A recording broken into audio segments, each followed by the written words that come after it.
एक सवाल है कि बचपन से मैं पापा और घर वालों की बातें सुनकर काम किया है और जिम्मेदारी भी नहीं थी। पर अब प्राइवेट जॉब में खुद से डिसीजन लेने और खुद से जिम्मेदारी लेने में दिक्कत हो रही है। सॉल्यूशन हम जो करते हैं कि घर में हमको बचपन से डिसीजन लेने की आदत नहीं डाली होती। हमको ऐसी बोला जाता है कि ये कर, कहीं जाना है, कपड़े कौन से पहनने हैं, घर वाले बोलेंगे वो पहन। खाना है तो क्या हम बताएंगे। ऐसा होता था पहले। अभी इसके उल्टा भी होता है। हर चीज वो बच्चों को के हिसाब से होती है। तो आप बोलोगे उसमें तो उनको डिसीजन लेना आएगा। हाँ, डिसीजन लेना आता है कि बाहर जाना है तो खाएगा क्या वो भी बच्चा डिसाइड करे पूरी तरह से। कपड़े क्या पहने वो भी बच्चा डिसाइड करे, क्या खरीदना है वो भी बच्चा डिसाइड करे पूरी तरह से। आप बोलोगे उसको तो डिसीजन लेना आ जाएगा आजकल का जैसे चल रहा है। तो ऐसे में क्या ये दोनों का सॉल्यूशन क्या है? नए जो बच्चे होते हैं उनको डिसीजन लेना आता है पर वो सही डिसीजन लेना नहीं आता है। क्योंकि उतना भी चीजें वो सिखाई नहीं गई है, वो पैरामीटर्स नहीं सिखाए गए कि डिसीजन कैसे लेना है। बस डिसीजन लेने दिया गया है। तो फिर क्या करना होता है इसमें? ऐसे माना जाता है कि ऐसा करना चाहिए। होटल में गए हैं तो क्या खाना है? तो उनको 3 ऑप्शन दो कि हम सारे परिवार मिलके ये 3 चीजें ले सकते हैं। इसमें से क्या लेना है?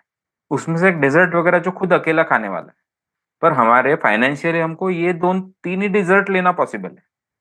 बजट उतना ही है। तो वो 2-3 ऑप्शन उनको दो। ये 3 ऑप्शन है, इसमें से क्या खाओगे? कहीं जाना है, घर में कपड़े हैं, उनमें से 2-3 कपड़े निकाल के रखो।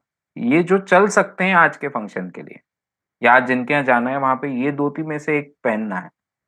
वो 3 में से वो चूज़ करे बच्चा।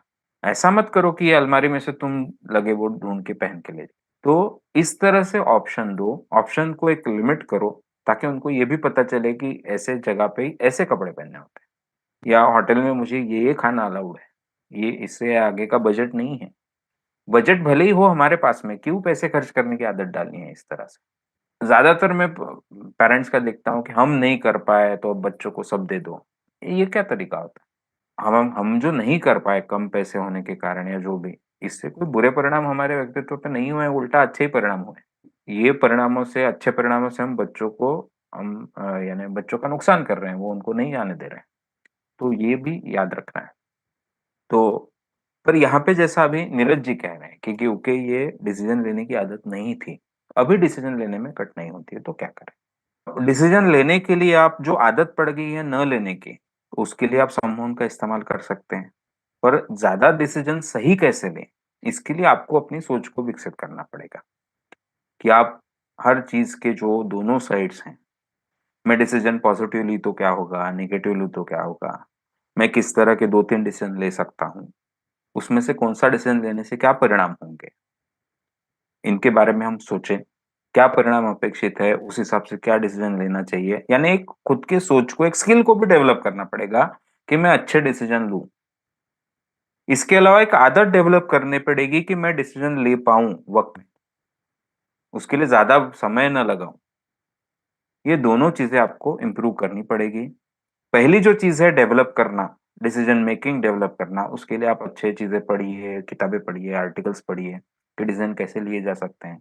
अपना एक तरीका डेवलप कीजिए कि जो भी डिसीजन लिए जा सकते हैं उसके प्रोज़, यानी उससे क्या फ़ायदा होगा, क्या नुकसान होंगे, दोनों साइड देखने का अपना एक तरीका डेवलप कीजिए, एनालिसिस का अपना एक तरीका डेवलप कीजिए कि मैंने डिसीजन सही कैसे लेने चाहिए। और डिसीजन लेने के लिए आप सम्मोहन का इस्तेमाल कर सकते हैं कि जब भी मेरे सामने कोई दुविधा होती है, जब भी या मुझे कोई डिसीजन लेने की ज़रूरत होती है, तो मैं एकदम अच्छा, एकदम कॉन्फिडेंट महसूस करता हूँ कि यस, अब यही तो आपका काम है। देखिए, आप ज़िंदगी में जब भी एक डिसीजन, एक लिमिट के ऊपर जब आप ज़िम्मेदारी पे जाओगे, है ना? आप अगर यानी किसी कंपनी में एकदम काम करने वाले व्यक्ति हो कि सारे काम आपको ही लेने करने होते हैं, तब आपको अपने काम के डिसीजन लेने पड़ेंगे। अगर आपके हाथों के नीचे थोड़ी 2-3 लोगों की टीम काम करती है, तो आपको उन 2-3 लोगों के डिसीजन लेने पड़ेंगे। अब आप अगर और ऊपर जाओगे, आपके नीचे 50 लोग काम करने लगेंगे, तो आपको 50 लोगों के बारे में डिसीजन लेने पड़ेंगे। तो आप जितना बड़ी ज़िम्मेदारी पे हमेशा जाओगे, तो बड़ी ज़िम्मेदारी का मतलब ज़्यादा से ज़्यादा डिसीजन। अब जैसे देश का पंत प्रधान होता है, मुखिया होता है, उसका तो काम ही केवल डिसीजन लेना है। उसको करना कुछ नहीं है खुद में। उसको बस अपना, अपने ज्ञान का, अपनी जो बुद्धिमत्ता है उसका इस्तेमाल करके उसको क्या करना है, अपने विज़डम का इस्तेमाल करके उसको डिसीजन लेते जाना है। है ना? तो इंसान के तौर पे हमारा आज काम बहुत महत्वपूर्ण है डिसीज़न लेना। तो ये तो आपको करना ही पड़ेगा। अगर आप जब भी आप डेवलप करोगे खुद को, प्रमोट हो जाओगे, तो ज़्यादा डिसीज़न लेने पड़ने वाले हैं आपको। तो ये एक स्किल हमको डेवलप करना पड़ेगा। उसके लिए जैसा मैंने कहा एनालिसिस करने की एबिलिटी बढ़ाइए। डिसीज़न मेकिंग कैसे किया जाता है इस विषय की आप नॉलेज लीजिए। और फिर डिसीजन मेकिंग करने की जो आदत है उसके लिए हम प्रोग्रामिंग कीजिए कि जब भी ऐसी कोई समय आएगा जब मुझे डिसीजन लेना है तो मैं ठीक से उसका एनालिसिस करूंगा। वो एनालिसिस का मेरा तरीका दिन ब दिन अच्छा डेवलप होता जा रहा है और फिर वो एनालिसिस करके मैं जो डिसीजन लेने की ज़रूरत है वो डिसीजन पे आऊँगा और वो डिसीजन लेके उसको डिक्लेयर करके उसको मैं एग्ज़ीक्यूट करना शुरू करूँगा। बिल्कुल रिलैक्स हूँ, एकदम कॉन्फिडेंट फ़ील कर रहा हूँ और मैंने अच्छे से अपने हर डिसीजन को आगे बढ़ाता जा रहा हूँ। इस तरह का विजुअलाइज़ेशन एक आपको डिसेंसिटाइज़ेशन मेथड में आप इस्तेमाल कर सकते हो और जो भी जहाँ पे भी आपको जिस तरह के डिसीजंस में प्रॉब्लम आता है, उसको लेकर ये और डिटेल में विजुअलाइज़ेशन बनाइए। क्योंकि हम यहाँ पे एक कॉमन बात कर रहे हैं, पर आप जब पर्सनल खुद के लिए करोगे, तो थोड़े ऐसे कुछ डिटेल में उसको और विजुअलाइज़ेशन करिए उसका। लगे तो आप वो स्क्रिप्ट मेरे साथ डिस्कस कीजिए कि कैसे हो सकती है। फिर आपको समझ में आ गया होगा किस तरह से विजुअलाइज़ करना है। अभी क्या होता है डिसीजन मेकिंग का जब भी एक समय आता है, तो हो सकता है आपको ऐसा फ़ील हो रहा हो कि अरे यार! अब ये कैसे मैं डिसीजन लूँ या आप डिसीजन ले ही नहीं पा रहे हो या आपको वो फिर ये अच्छा नहीं लगता है कि आपको डिसीजन लेना पड़ रहा है। आप असहज महसूस करते हो। उसके बजाय कैसे होना चाहिए? जब भी डिसीजन मेकिंग का वक़्त आए, तो आपको लगना चाहिए यस, यही तो मेरा काम है डिसीजन लेना। मैं जितने अच्छे डिसीजन लूँगा उतना ही तो डेवलप हो जाएगा, उतना ही तो मैं काम में आगे बढ़ूँगा। अब मैं ज़्यादा अच्छा डिसीजन लेके दिखाता हूँ। वो चैलेंज लगना चाहिए, वो अच्छा लगना चाहिए, उत्साह आना चाहिए डिसीजन लेने का। तो जब भी डिसीजन का वक़्त आएगा आपको वैसा रिएक्शन आपका हो जाना चाहिए। और फिर आपका और अच्छे से दिमाग चल रहा है, आप सारा एनालिसिस अच्छे से कर रहे हो और बिल्कुल आप सारी चीज़ों को सारे एंगल से सोच रहे हो और जल्दी से आप डिसीजन दे रहे हो और जो भी है डिसीजन लेके आपने उसको एग्ज़ीक्यूट कर रहे हो और आप एकदम कॉन्फिडेंट अच्छा रिलैक्स महसूस कर रहे हो। गलत हो गया डिसीजन तो क्या है?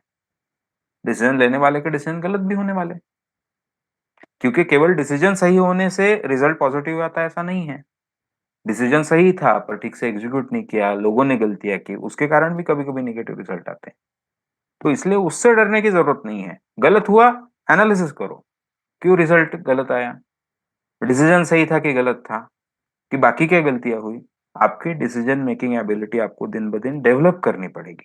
तो वो उसमें ये डेटा मिल जाएगा। तो प एक डिसीजन गलत हो गया तो भी कोई प्रॉब्लम नहीं। डिसीजन गलत होने ही वाले हैं, उसकी ज़िम्मेदारी लो, अगर वो ज़िम्मेदारी आपकी बनती है तो। नहीं तो जिनकी ज़िम्मेदारी बनती है उनको ठीक से वो ज़िम्मेदारी का एहसास कराओ और आगे बढ़ो। डिसीजन लेने की एक यानी आपको अच्छा लगना चाहिए डिसीजन लेने में, वैसा व्यक्तित्व हमको बनाना है। तो वो एक उस व्यक्तित्व को डेवलप करने की आप कोशिश शुरू करो, उसमें आप सम्मोहन का इस्तेमाल करो, आपको बहुत अच्छे रिज़ल्ट आएँगे।